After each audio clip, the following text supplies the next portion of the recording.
What's up y'all, BK back here with another video, and today we are gonna go over some really important drills that you can do to completely change your dinking game. Dinking is such a vital part of pickleball that it's really important to hone in your skills and get a lot of variations and accuracy with this style of playing so that you can get to that next level with your pickleball game. So we're gonna go over 3 drills that's gonna really help you hone in the accuracy of your dinks, take more balls out of the air, and be really competitive in those dinking situations so you know exactly what to do and you won't miss another point in the kitchen. So let's do it.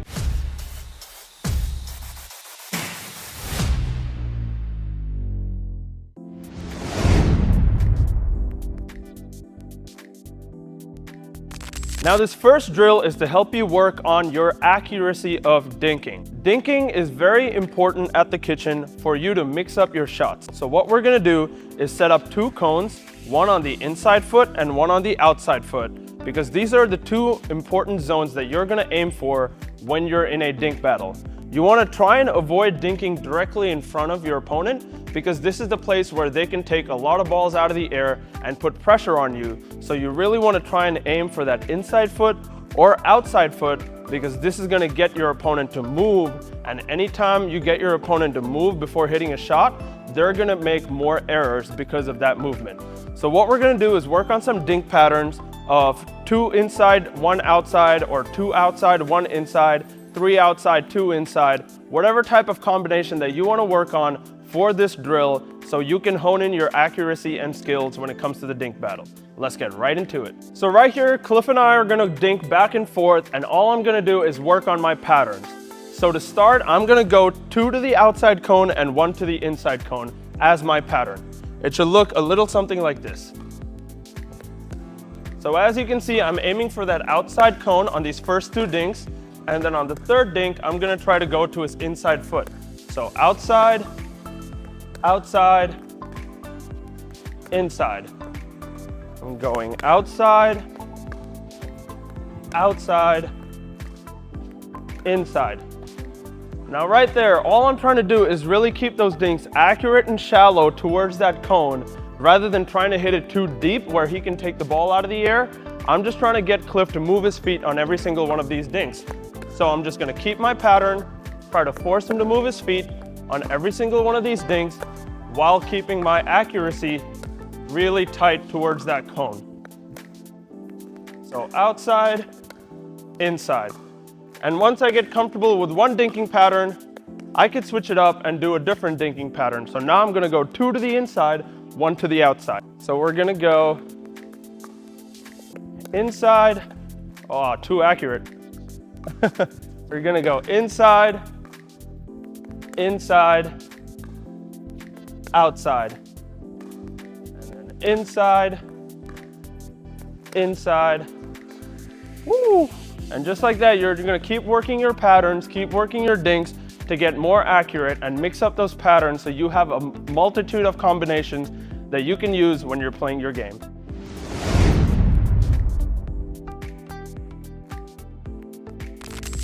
Now this next drill is called Protect the Castle.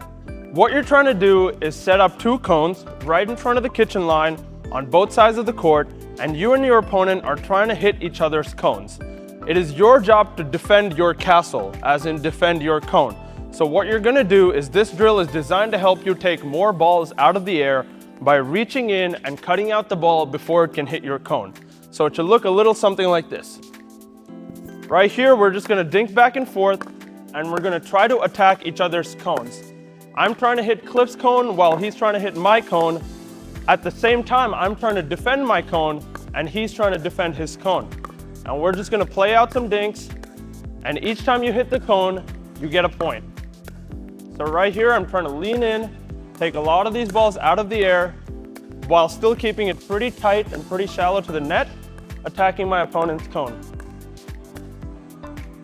I don't want to overextend myself, but I still want to keep these dinks nice and composed, stay nice and low, get low with my legs, allowing me to reach further out in front, stick out those glutes, and get more balls out of the air.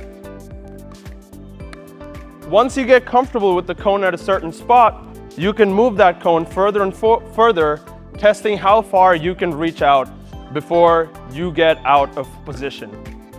So right here, we move the cone a lot further forward, extending a little bit more, trying to figure out how far we can reach without losing control of this ball. So Cliff and I are staying very low here because this is what's gonna allow you to take balls out of the air. You wanna get nice and low, squat down, extend the arm, and take a lot of these balls out of the air. Taking balls out of the air is a great way to put pressure on your opponent because you're giving them less time to react while also giving yourself more aggressive opportunities to speed up the ball. So this is a fantastic drill to help you work on taking these dinks out of the air.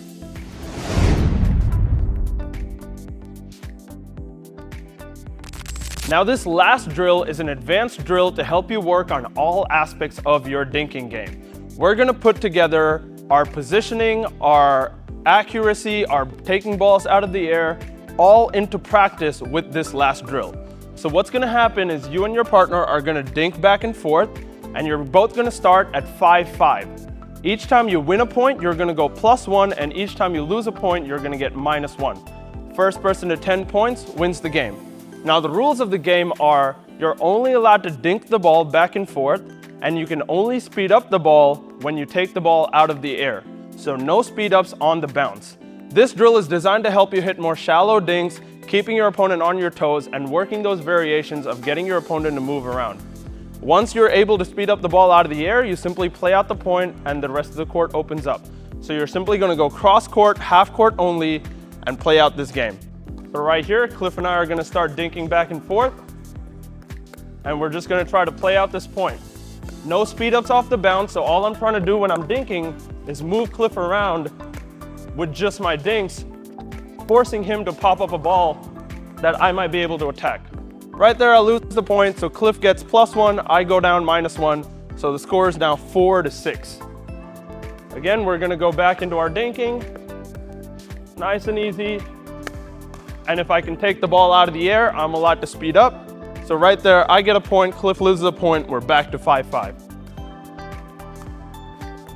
Just like that, you're really gonna work on moving your opponent around. Try not to let them take the ball out of the air too much. And you don't have to speed up the ball when you take it out of the air. Make good decisions, keep consistent dinks, and even if you take the ball out of the air, if it's too low, don't attack it. Just like that. Now I'm up 6-4. You're gonna continue this drill until one person hits 10 points, and then you can switch sides and do it on the other side. So right here, I speed up, Cliff has the defense, and we're back into our dinking battle. I'm really trying to move him around with those inside foot and outside foot dinks. Just like that, my pattern with the first drill of moving inside and outside, I go to the inside foot, Cliff comes in, I hit him on the outside foot with the angle. These are the things that are gonna help you get better at dinking. So this drill is super important for you to learn how to hit really good dinks in an in-game situation.